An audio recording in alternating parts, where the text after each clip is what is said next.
धर्म के गार्जियन राजेंद्र यादव टड़वा की धरती से शानदार 101 रुपया के आशीर्वाद गार्जियन के पैर छू के प्रणाम आशीर्वाद की प्रतीक्षा।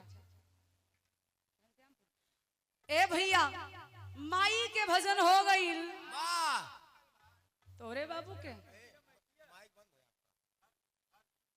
भैया हेलो हेलो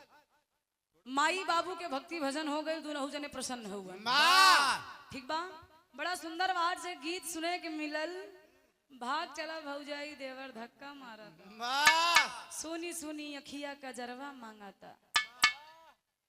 अब भौजी से पतन का देवरवा मांगाता बारे देवर ऐसा देवर रहे तो भौजाई कहाँ टिकी हैं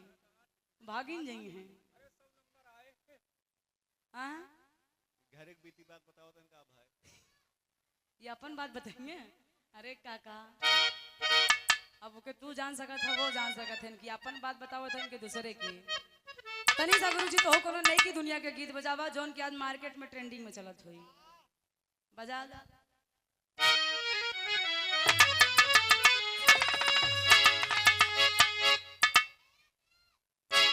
जियो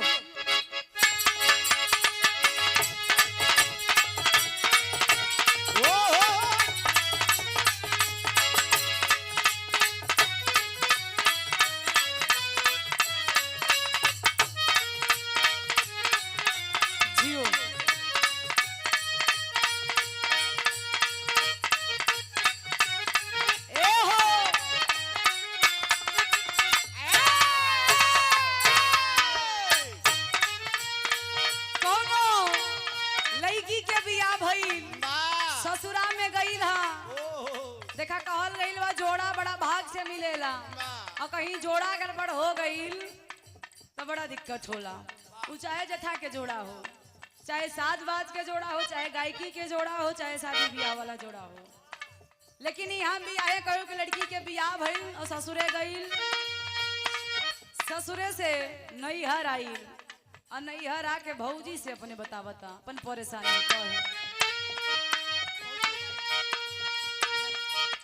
कहे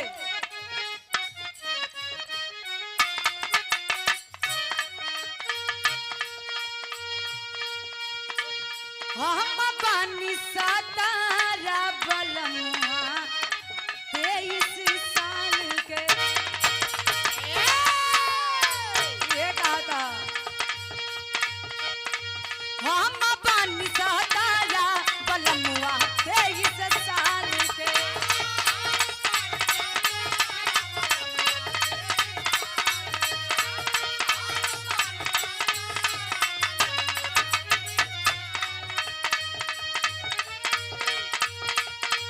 भौजी रे जिंदगिया राखी खतरे में डार के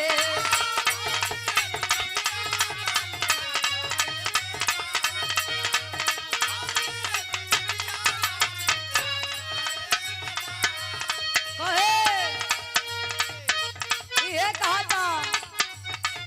वाह केतनो नीमन होखी सुतई बेनु करी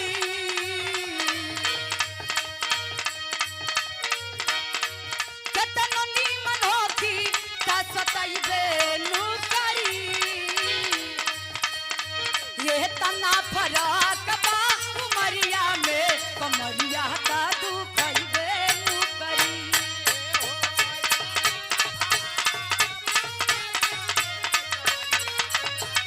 जियो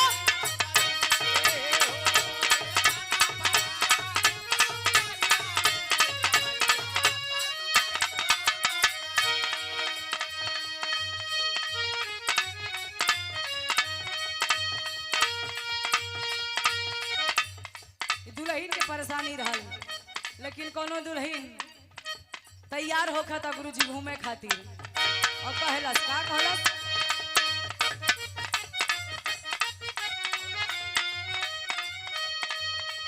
आइए बलम जी राउर कोइली नास्ता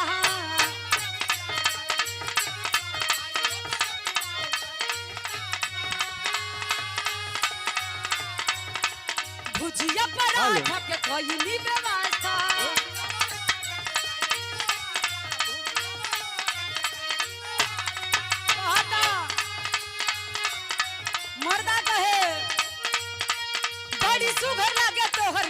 लुकिया धनी लुकिया धनी बड़ी सुघर लगे तो है लुकिया धनी लुकिया धनी कहता पहिरी मारे लू मुसुकिया धनी सड़िया बुलुकिया धनी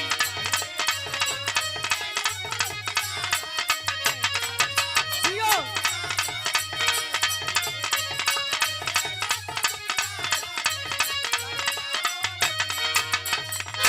बहुत अच्छे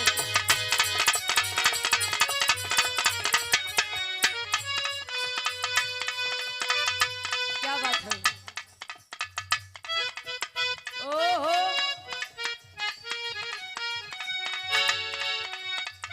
बहुत अच्छे बहुत अच्छे